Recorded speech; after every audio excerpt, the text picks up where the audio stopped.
रांची के एक छोटे से गांव में हरिया नाम का किसान रहता था। वह अपनी पत्नी जमुना, बेटे अमन और बेटी गुड़िया के साथ रहता था। सुनते हो जी, आज लौटते समय थोड़ा तेल लेते आना। घर में बिल्कुल खत्म हो गया है। कल रात दिया भी नहीं जल पाया था। ले आऊंगा जमुना, बस आज मालिक से 2 दिन की रुकी मजदूरी मिल जाए। और अगर आज भी पैसे नहीं मिले तो? हरिया हल्का सा मुस्कुराया। तो आज भी बिना तेल के चूल्हा जल जाएगा और बिना रोशनी के खाना खा लेंगे। इसमें नया क्या है? जमुना की आंखें भर आईं।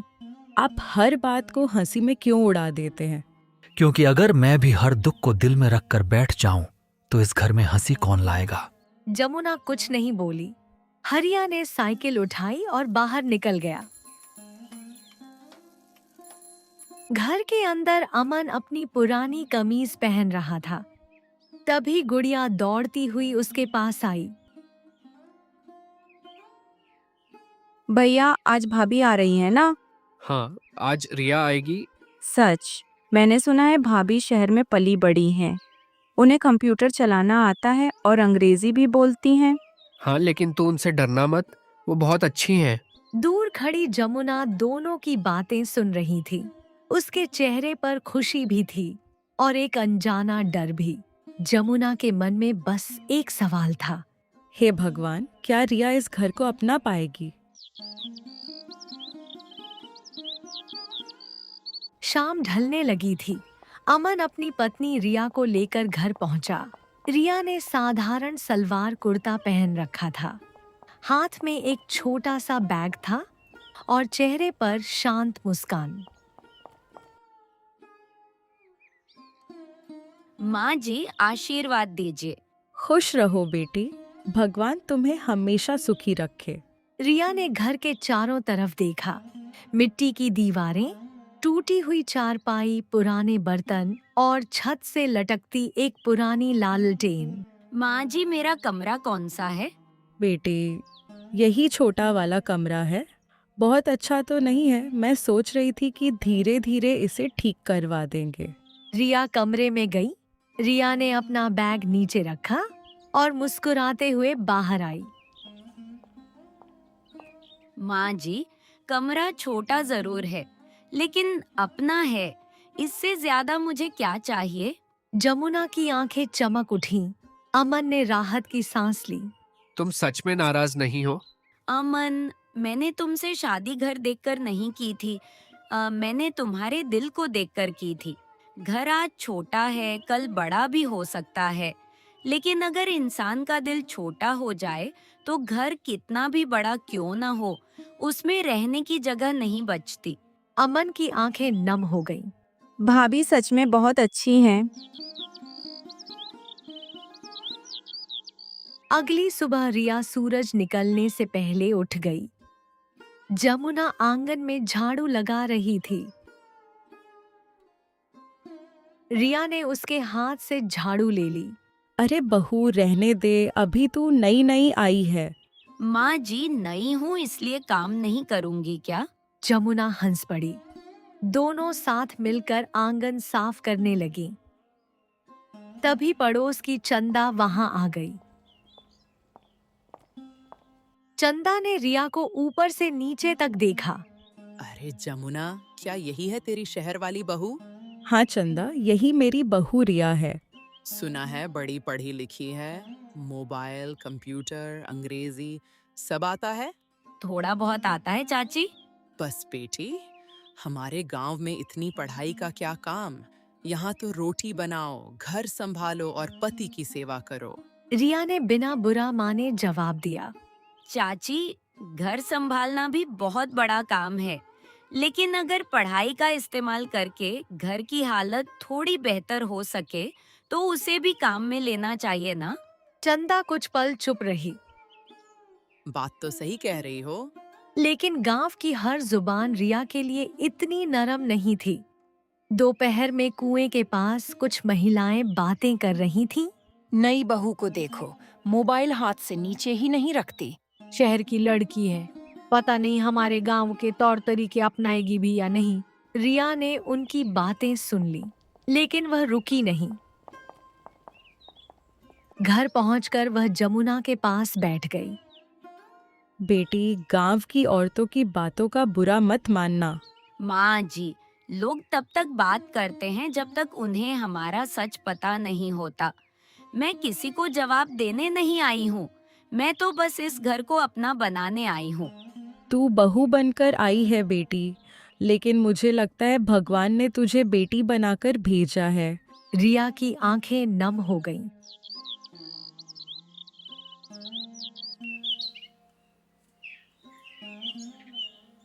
कुछ दिन बीत गए।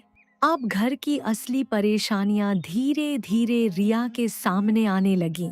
अमन को कभी मजदूरी मिलती, कभी नहीं। हरिया भी खेतों में दिन भर मेहनत करता, फिर भी घर का खर्च मुश्किल से चलता। सबसे बड़ी चिंता थी गुड़िया की पढ़ाई। एक रात खाना खाते समय गुड़िया चुप बैठी थी। गुड़िया, क्या हुआ? आज इतनी चुप क्यों हो? कुछ नहीं भाभी। मुझे भी नहीं बताएगी? गुड़िया ने सिर झुका लिया। उसकी आंखों से आंसू निकल पड़े। स्कूल की फीस जमा नहीं हुई है। मास्टर जी ने कहा है कि अगले हफ्ते तक फीस नहीं दी तो मैं परीक्षा में नहीं बैठ पाऊंगी। अमन ने नजरें झुका ली। जमुना भी चुप हो गई। हरिया ने बेटी की तरफ देखा। बेटी, तेरी पढ़ाई नहीं रुकेगी। मैं कुछ न कुछ इंतजाम कर दूंगा। बाबा, आप हर बार यही कहते हो, लेकिन मैं जानती हूँ आपके पास पैसे नहीं हैं। कमरे में सन्नाटा छा गया। तू पढ़ेगी गुड़िया, चाहे जो हो जाए। लेकिन पैसे आएंगे कहाँ से? रिया कुछ पल सोचती रही। फिर उसके चेहरे पर एक विचार आया। अगर घर में पैसा कम है तो क्या हुआ?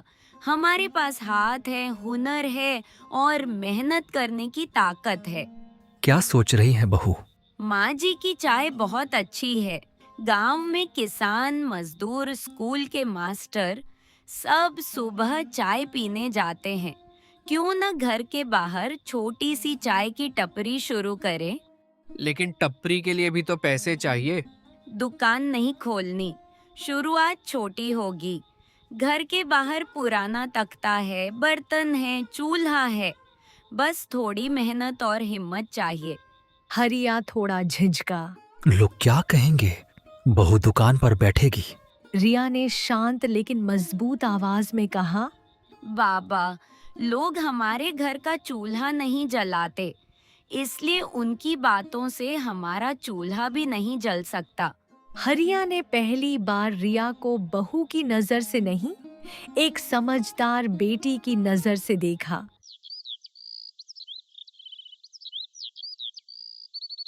अगली सुबह घर के बाहर एक पुराना तख्ता रखा गया।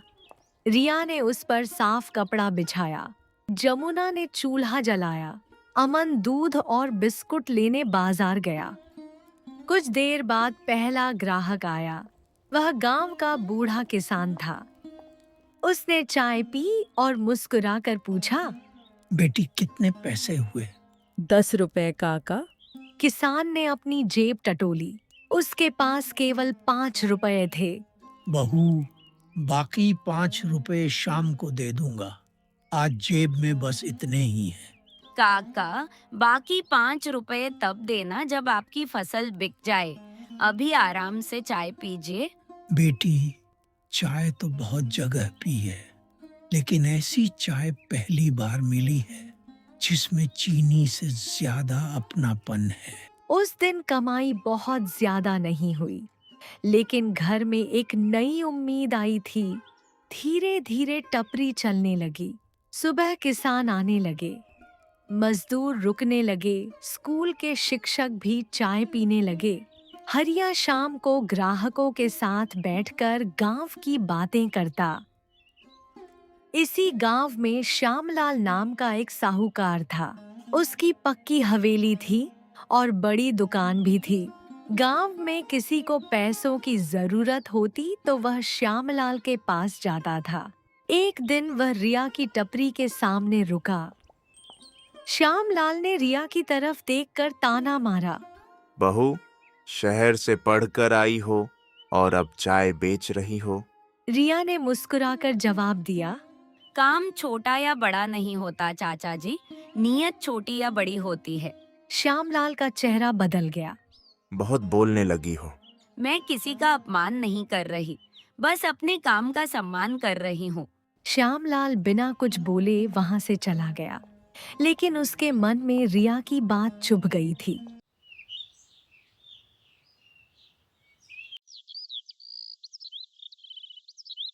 कुछ महीनों में चाय की टपरी अच्छी चलने लगी।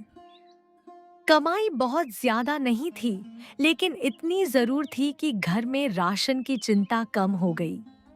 एक शाम जमुना और रिया दोनों साथ में बैठे बातें कर रही थी। बेटी, तू इस घर में बहू बनकर आई थी, लेकिन तूने इस घर को सिर्फ संभाला नहीं, इसे उम्मीद दी है। रिया की आंखें भर आईं। माँ जी, मैंने अकेले कुछ नहीं किया, आपने मुझे बेटी की तरह अपनाया, तभी तो मैं इस घर को अपना समझ पाई। दूर खड़ा अमन दोनों को देख रहा था। रिया, सच कहूँ तो मैं बहुत भाग्यशाली हूँ कि तुम मेरी जिंदगी में आई। भाग्यशाली तो मैं हूँ अमन, मुझे ऐसा परिवार मिला जिसने गरीबी में भी मुझे इज्जत दी। रिया का सपना सिर्फ चाय की टपरी तक सीमित नहीं था। वह चाहती थी कि गांव की महिलाओं को ऐसा काम मिले जिससे उन्हें किसी के सामने हाथ न फैलाना पड़े। एक दिन उसने अमन से कहा, अमन, अगर हम चाय के साथ घर का बना नमकीन, अचार और पापड़ भी बेचें तो? उपाय तो अच्छा है, लेकिन कौन खरीदेगा? पहले गांव वाले, फिर आसपास के कस्बे। अगर सामान अच्छा हुआ तो शहर में भी भेज सकते हैं। अमन हंस पड़ा। तुम्हारे सपने बहुत बड़े हैं रिया। गरीब होना और गरीब सोच रखना दोनों अलग बातें हैं। हमारे पास पैसे कम हैं, सपने नहीं। अगले ही दिन काम शुरू हुआ। जमुना और गांव की कुछ महिलाओं ने पापड़ और अचार बनाना शुरू किया। चंदा भी इस काम से जुड़ गई। बहू, पहले मैं कहती थी कि पढ़ाई का गांव में क्या काम। आज समझ आया कि पढ़ाई अगर किसी इंसान को अपने पैरों पर खड़ा कर दे तो उससे बड़ी दौलत कोई नहीं। लेकिन जिंदगी में खुशियों के साथ मुश्किलें भी आती हैं। एक रात सोनपुर में तेज बारिश शुरू हुई। आसमान में बिजली चमक रही थी। देखते ही देखते गांव की गलियों में पानी भर गया। रिया बेटी, सामान अंदर कर लो। अमन और हरिया भी बाहर आ गए। रिया, तुम अंदर जाओ, पानी बहुत तेज है। ये सिर्फ हमारा सामान नहीं है अमन, इसमें गांव की महिलाओं की मेहनत लगी है, इसे बचाना होगा। अगली सुबह भींगे सामान को देखकर सबके चेहरे उतर गए। हे भगवान, हमारी सारी मेहनत खत्म हो गई। रिया की आंखों में भी आंसू आ गए। माँ जी, सामान भीगा है, हमारी हिम्मत नहीं। कल फिर बनाएंगे, एक एक पापड़ फिर बनाएंगे, एक एक डिब्बा फिर भरेंगे। गरीब आदमी की सबसे बड़ी ताकत यही है कि सब कुछ खोने के बाद भी दोबारा शुरू करने की हिम्मत उसके अंदर बची रहती है। रिया, शायद हमें यह काम बंद कर देना चाहिए। कर्ज लेकर सब ठीक करेंगे, और अगर फिर कुछ हो गया तो? अगर डर के कारण हम रुक गए तो गुड़िया की पढ़ाई कौन बचाएगा? उन महिलाओं का काम कौन बचाएगा? और सबसे जरूरी, हमारे अंदर का भरोसा कौन बचाएगा? अमन की आंखों में आंसू आ गए। लेकिन मैं थक गया हूँ रिया, सच में बहुत थक गया हूँ। थक जाना गलत नहीं है अमन, कभी कभी मजबूत इंसान भी थकता है। बस थक कर रास्ता छोड़ देना गलत है। थोड़ा आराम करो, फिर साथ चलेंगे। श्यामलाल को जब परिवार के नुकसान का पता चला तो वह उनके घर पहुंचा। उसके हाथ में कुछ कागज थे। हरिया, मैंने सुना तुम्हारा काफी नुकसान हो गया, क्या मैं मदद कर सकता हूँ? हरिया की आंखों में उम्मीद जगी। सच में श्यामलाल जी? श्यामलाल ने कागज आगे कर दिया। 50,000 रुपये दूंगा, बदले में तुम्हारी जमीन मेरे पास गिरवी रहेगी। हरिया का चेहरा उतर गया। वह जमीन उसके पिता की आखिरी निशानी थी। चाचा जी, यह मदद नहीं है, ये तो हमारी मजबूरी खरीदने की कोशिश है। तुम्हें पैसे चाहिए या नहीं? पैसे चाहिए, लेकिन अपनी जमीन और इज्जत बेचकर नहीं। श्यामलाल गुस्से में वहां से चला गया। बेटी, अगर कोई और रास्ता नहीं मिला तो? रास्ता जरूर मिलेगा बाबा। जब इंसान गलत रास्ते पर चलने से इनकार कर देता है, तभी सही रास्ता दिखाई देना शुरू होता है।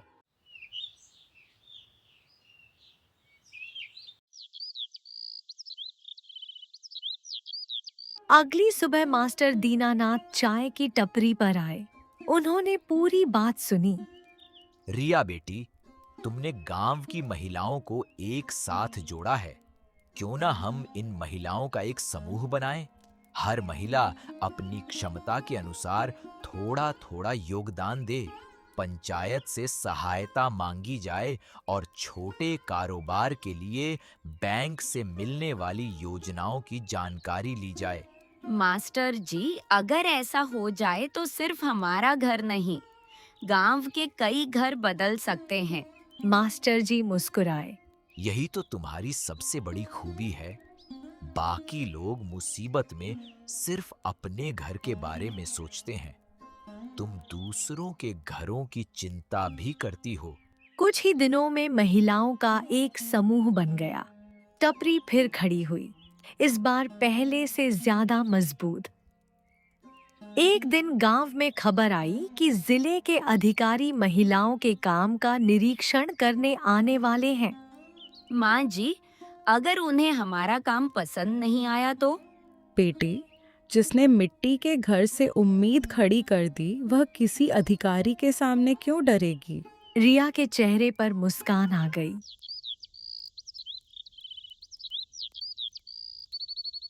कुछ देर बाद अधिकारी गांव पहुंचे।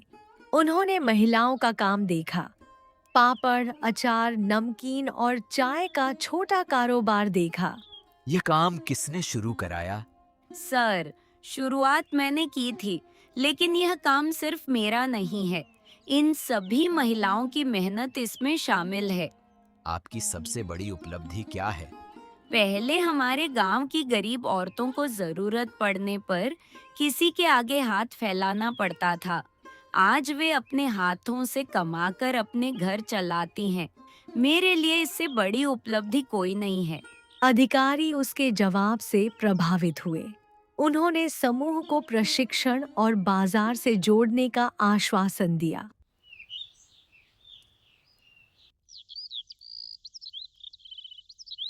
दो साल बीत गए। हरिया का मिट्टी का घर अब धीरे धीरे पक्का हो चुका था। गुड़िया की पढ़ाई के लिए एक छोटा कमरा बनाया गया था। जमुना के लिए साफ सुथरी रसोई थी, लेकिन आंगन में वही पुराना चूल्हा रखा था। रिया, इसे अब तक क्यों रखा है? क्योंकि इसी चूल्हे ने हमारे मुश्किल दिनों में हमारा पेट भरा था। हमें अपनी शुरुआत कभी नहीं भूलनी चाहिए। हरिया की आंखें भर आईं। बेटी, मैंने जिंदगी में बहुत घर देखे हैं। बड़े घरों में पैसे होते हैं, छोटे घरों में जगह भी कम होती है, लेकिन आज समझ आया कि असली घर दीवारों से नहीं बनता। असली घर उन लोगों से बनता है जो मुश्किल समय में एक दूसरे का हाथ नहीं छोड़ते। समय के साथ गुड़िया की पढ़ाई आगे बढ़ती गई। गांव की कई महिलाओं की जिंदगी बदलने लगी। इसी बीच रिया के पास शहर से नौकरी का प्रस्ताव आया। अमन ने रिया को खुश होकर बताया, रिया, तुम्हें यह नौकरी जरूर करनी चाहिए। तुम्हें अच्छी सैलरी मिलेगी और शहर में काम करने का मौका भी। अमन, अगर मैं अकेली आगे बढ़ गई और पीछे मेरे जैसे बाकी लोग वहीं रह गए, तो मेरी सफलता अधूरी होगी। तो तुम नौकरी नहीं करोगी? नौकरी करूंगी, लेकिन ऐसी जिसमें हमारे गांव के लोगों को भी काम मिले। अमन हंस पड़ा। तुम सच में बहुत बड़े सपने देखती हो। और तुम हर बार मेरा साथ दोगे ना? जिस दिन तुमने मेरे गरीब घर को अपना मान लिया था, उसी दिन मैंने तय कर लिया था कि तुम्हारे हर अच्छे सपने में तुम्हारा साथ दूंगा। कुछ समय बाद वही श्यामलाल रिया की दुकान पर आया। वह चुपचाप कुर्सी पर बैठ गया। रिया ने उसके सामने चाय रखी। लीजिए चाचा जी। श्यामलाल ने कप उठाया, लेकिन पीने से पहले ही धीमे से बोला, बहू, तुमसे एक बात कहनी थी। हाँ चाचा जी, कहिए। उस दिन मैंने तुम्हें बहुत कुछ कहा था। मुझे लगता था कि गरीब आदमी कभी ऊपर नहीं उठ सकता, लेकिन तुमने मुझे गलत साबित कर दिया। मुझे माफ कर दो रिया बेटी। रिया ने मुस्कुराकर कहा, माफी मांगने की जरूरत नहीं है, बस आगे से किसी गरीब की मजबूरी का फायदा मत उठाइए। श्यामलाल ने सिर झुका दिया। उस दिन वह पहली बार रिया की दुकान से चाय पीकर गया और जाते समय उसने चाय के पैसे पूरे दी।